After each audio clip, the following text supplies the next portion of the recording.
Next summer, Newham will host London's Olympic Games. But local officials are less concerned with being the focal point of the sporting world than they are with fixing the borough's housing crisis.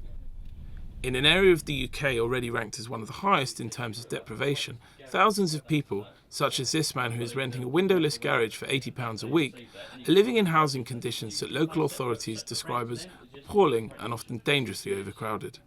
At the moment, our physical record in a house is 38 people in one house, 16 of whom were children. We have people living in a walk-in freezer. We've got all sorts of things going on like that. And it's a small percentage, that probably larger than we'd like to think it is, but there's a number of these landlords exploiting people, having them live cash in hand, abusing the system, ripping us off in terms of tax, and, having people and kids in conditions that are unacceptable in the 21st century in London. In a bid to tackle the problem, local housing officers are stepping up their fight against the landlords. Housing officers in Newham are battling to make sure that thousands of homes, just like this one behind us, don't become modern-day slums.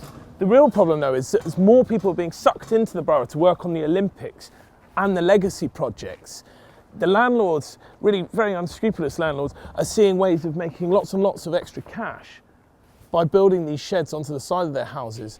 But even when these officers do gain access to the property, it can take months or even years before the landlords will be brought to book.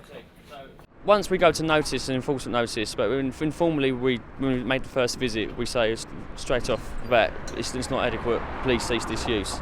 And then more often than not, they would not listen, they will not take our advice and heed our warnings, so then we will proceed with formal enforcement action by way of enforcement notice.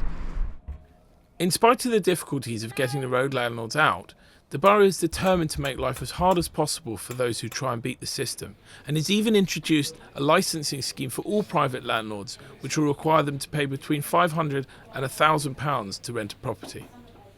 All I really care about is how can we make the place better, how can we do it. So we've got police officers, we've got a whole load of enforcement officers, we're tightening up on that. So around a whole range of activities, we're cracking down on people. But we've got all that. We'll do the private sector licensing as well, and we'll begin to eliminate some of the excesses of exploitative landlords in this borough. Newham is at the heart of one of the largest regeneration projects ever seen in the UK.